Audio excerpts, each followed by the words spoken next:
A fuel convoy of Oshkosh M978 HEMTT tankers has gone dead still, somewhere north of the Saudi border. Their tanks are full.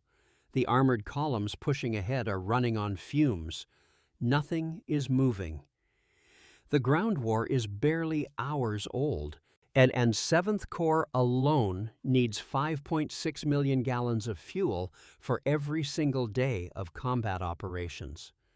These 8-wheel drive machines carry the entire lifeline of a fast-moving armored formation. Enemy fire did not stop them. No ambush, no route collapse, no command failure. And the Saudi desert had done what Iraqi artillery could not, worked its way inside these machines and shut them down completely. Start 6 months earlier. On August 2, 1990, Iraqi armor crossed into Kuwait before sunrise, and within 24 hours, the entire emirate was under Saddam Hussein's control. Washington had days to decide how to respond. President Bush ordered American forces into Saudi Arabia within 4 days of the invasion. 18th Airborne Corps went in first. Combat power had tanks, infantry. Logistics support followed behind, already racing a tightening clock. Planners at the 22nd Support Command needed trucks that could haul bulk fuel across terrain no commercial tanker could survive. And their answer was the Oshkosh M978, the fuel tanker variant of the HEMTT family. As the M978 was an 8-wheel drive machine powered by a 445 horsepower Detroit diesel engine routed through an Allison 5-speed automatic transmission to all 8 wheels simultaneously. Its stainless steel tank held exactly 2,500 gallons of JP8. At full combat load, the M978 reached approximately 62,000 pounds gross vehicle weight. It could ford 48 inches of standing water without stopping, climb a 60% grade, and reach 100 kilometers per hour on hardtop. Oshkosh built the M978 to replace the aging M520 Goer truck series, and by 1985 it was active in Army service. When Desert Shield deployment orders came in August 1990, the truck had barely 5 years in the field. By late 1990, and the 22nd Support Command had begun shipping more than 12,000 HEMTTs across all variants into theater. M978 fuel tankers formed the distribution backbone connecting Saudi ports to the front line. Lieutenant General William Gus Pagonis, the theater logistics commander, and organized fuel distribution around 2 key nodes: King Khalid Military City in the central sector and Log Base Charlie, a forward position near Rafah in the northwest desert. The fuel moved forward through M978 convoys, crossing hundreds of open desert miles in temperatures exceeding 120 degrees Fahrenheit. Saudi sand behaved more like fine ash than grit, light enough to drift and penetrate any gap left unguarded. As if you want to see how the M978 crews fought to keep those armored columns rolling north, here's what I ask. See that subscribe button? It's our exchange. Your way of saying this reached you.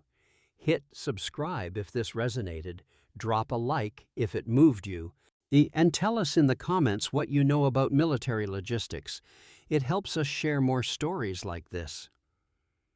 Back to the M978 and the desert that nearly stopped it. The HEMTT's filtration was designed for dust, but Saudi sand exceeded its parameters.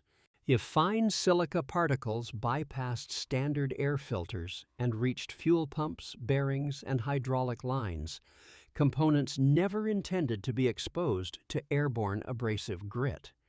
Maintenance crews adapted. They wrapped filter housings in cloth, taped secondary seals around access panels, and rerouted intake ducts wherever the design allowed. It worked at low operational tempo. Sustained high-speed desert runs told a different story. The air campaign began January 17, 1991. For 6 weeks, M978 convoys pre-positioned fuel at forward logistics bases, and trucks averaged 11-hour drive cycles through terrain the original technical manuals had never specifically addressed or tested. Cab temperatures climbed above 100 degrees Fahrenheit before engine heat was factored in. Tires ran soft in midday sun. Crew rotation schedules shortened. And hydration discipline became as tactically important as mechanical discipline on every convoy run. The HEMTT's central tire inflation system let drivers adjust air pressure on the move, deflating for soft sand to increase footprint and traction. And repeated inflation-deflation cycles under full load accelerated sidewall fatigue in the desert heat. By early February, maintenance battalions were logging an alarming pattern. And M978 wheel bearing failures and fuel pump cavitation events were occurring at rates that exceeded pre-deployment estimates, and the repair parts pipeline was not keeping pace. Yet Saudi silica ran at approximately 0.1 millimeters in diameter, small enough to penetrate seals designed for coarser environments, abrasive enough to score precision metal surfaces, and light enough to stay suspended in gear oil indefinitely. G-Day arrived on February 24, 1991. General Schwarzkopf launched the ground offensive 18 hours ahead of schedule. Coalition forces executed the left hook, a massive westward sweep through open desert into Iraq, bypassing the Saddam line entirely. M978 tankers moved immediately in support of the advance, and establishing forward, arming and refueling points that leapfrogged north as fast as maneuver units could outrun their previous positions. The pace was unprecedented, nearly unsustainable. That each M978 carried enough fuel to refuel approximately 12 MM1. A1 Abrams tanks at combat load. In sustained high-intensity movement, however, those same tanks consumed fuel at rates that made back-to-back tanker runs feel barely adequate. Yet the problem hit 7th Corps hardest. Corps logistics planners had projected a deficit of roughly 100 bulk fuel tractor trailers before the offensive began. Post-war analysis confirmed that forecast was nearly accurate in every detail. Some engineers in the 24th Infantry Division attempted a workaround, trading road tractors from petroleum support companies for cross-country capable vehicles that could haul ammunition trailers across soft terrain. Fuel delivery capacity dropped as a direct result. On the second day of the ground offensive, reports reached the 22nd Support Command of M978s, dropping out of convoy, not from enemy contact, not from route obstacles. Sand had infiltrated fuel pump housings and caused cavitation. As cavitation in a fuel pump generates vapor bubbles that collapse under pressure, eroding the impeller within hours. Without field-replaceable pump kits pre-staged along the route, a cavitating M978 stopped cold and waited for a maintenance team. And 35,000-gallon tanker semi-trailers sat inactive during portions of the offensive. Not from fuel shortage, but because the trucks designed to haul them across soft sand were down for maintenance. The fuel existed, the movers did not. So a post-war congressional assessment confirmed what maintenance logs had documented in real time. Insufficient heavy trucks with genuine off-road capability to sustain the tempo demanded by fast-moving armor formations far from any paved supply route. Night operations compounded every problem.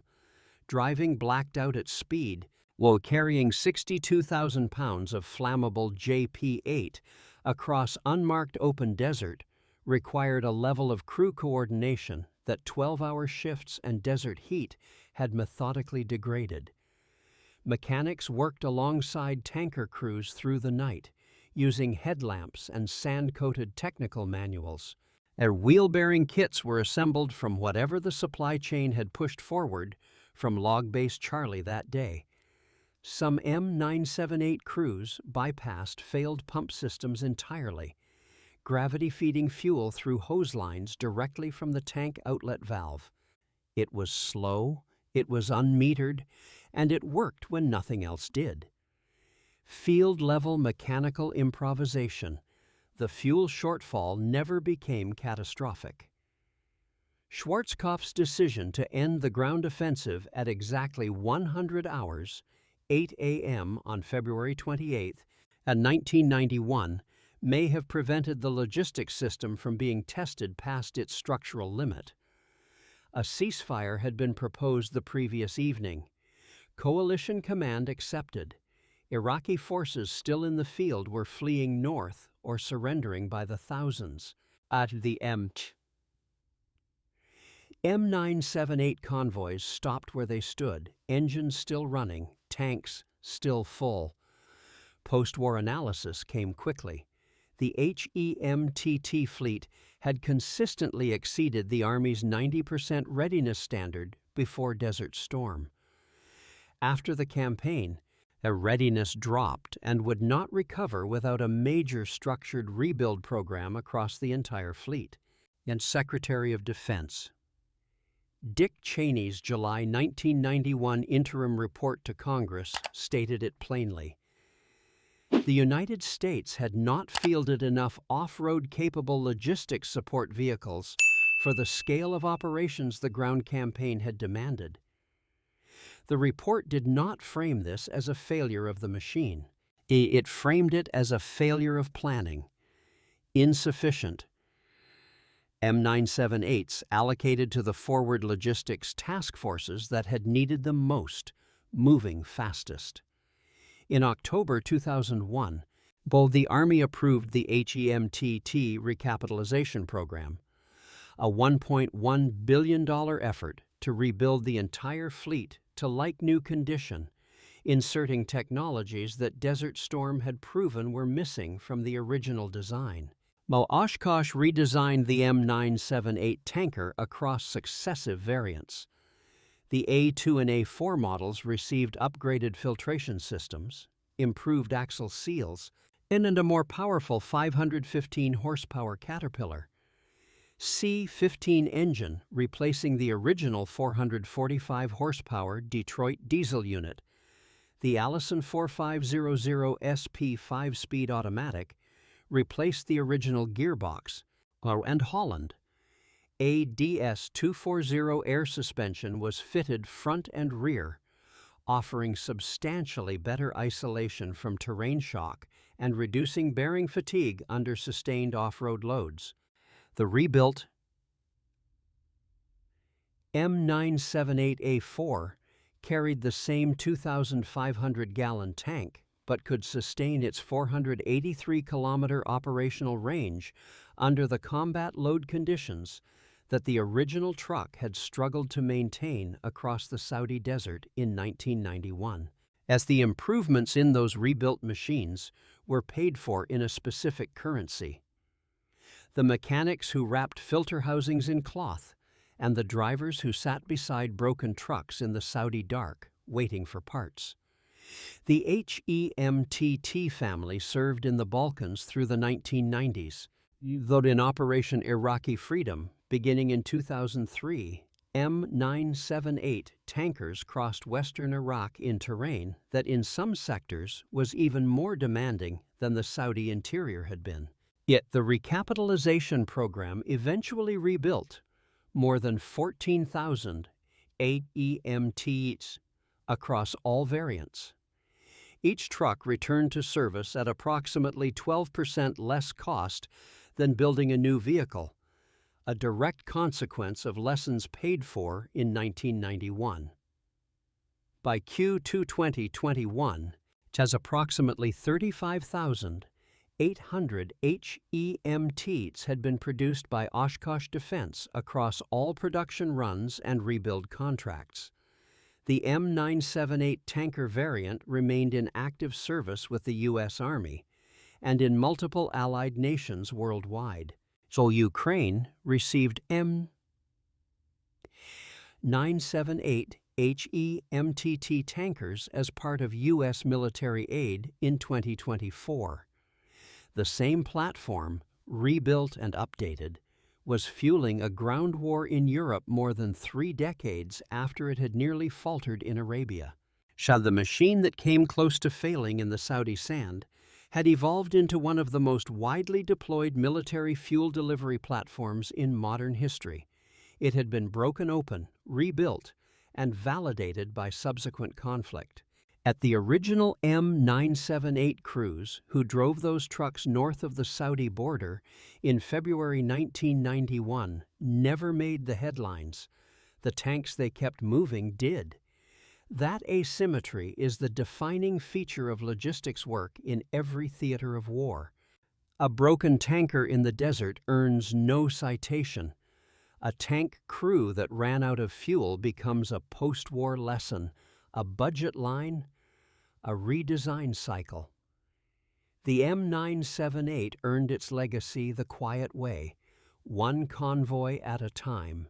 What the M978 HEMTT tanker is still out there, in training ranges across America, in Allied motor pools, in operational zones whose names are not yet public.